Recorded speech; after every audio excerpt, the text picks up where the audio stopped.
Thinking and feeling. Maybe Yeah. let's just chat about that for a bit. Okay, thinking and feeling. What that works in relationship to is the veil of fear. And I've got to talk about thoughts and sensations first, Yep. because they're the point where a signal is received by the brain. It's identified, whether it's visual, smell, taste, whatever. We perceive the signal as it is, no interpretation. As soon as we go through to the next stage of thinking and feeling, we're in the part of the brain that has a whole collection of memories. And as a new signal comes in, it goes sorting through all those memories, like a whole stack of files, looking for something similar. And it tries to match the current experience, the new one, with past experience. So it can use it as a means of identification. What is this? So it's looking for something similar. When it finds something similar, it then pulls out that file of memory and starts identifying the current experience with the past experience. And if we've had more than one experience similar to this, it compares it to all the memories, Mm. And if it's a pleasant experience, it's good because it just builds on this sense of pleasure. If it's an unpleasant experience, whoever's triggered this for us or whatever's triggered us, we start taking out on them, not just the current experience, but all the past interpretations. Mm. Now, one of the things that comes up as a problem with this is when it gets applied to trauma. We have the original trauma, but anything that reminds us of the original trauma, which can be a similar experience, it can be a taste, a smell, a sound, anything that reminds us of the original trauma becomes part of that trauma itself. Like, for example, if you've like had an ex-boyfriend or something like that that drives a red car or a green Yep, car or something like this, and then every time that you see a red or green car or whatever it is, it reminds you of him, and then so yep, everything, all of those feelings come back up again. totally. Or when you're trying to get over somebody and, oh, they'd usually be here at this moment.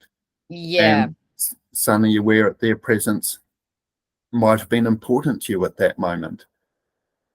And we start looking, at what we got from them, or we'll see when they annoyed us. It can go any way, just depending what the memory is. Mm-hmm. And it's interesting how the brain essentially does it. If it gets a totally new experience, it'll actually sit it there, and you've almost got to sit with it as it starts. What is this? What's this about? Um, Most people, when they get new experience, fear kicks in. And when fear kicks in, it puts that veil of fear there, which stops us reaching through to the thoughts, which is the receipt of the original signal, stops us accessing the void and the inner knowing. Fear puts a veil between the signal received by the thinking, feeling part of the brain and everything else. And this is the issue with fear. Mm. Fear blocks input from that extended or deeper aspects of our consciousness. Mm. And fear can get triggered by the unknown. So when we get a new experience, if it's not recognized, we usually switch into unknown mode. Anything that's unknown can be a perceived threat because we're in flight or flight mode. We're that scanning to see, is this a woolly mammoth or a saber-toothed tiger? Because we have to know what's around us. Otherwise, it could be a potential threat. We don't want our arms and legs ripped off. So our, threat mode is out there keeping us safe.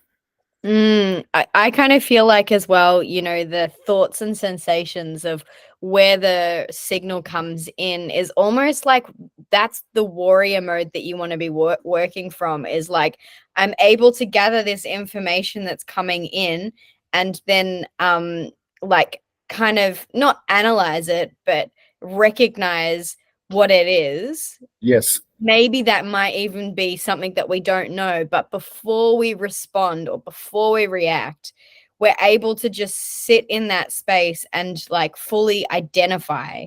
Like it's like before we're able to identify. Yeah, there's an advantage to that. The description I often use to people is that, putting the finger on an element on a range and you feel the heat from it. So the thought comes up, it's heat.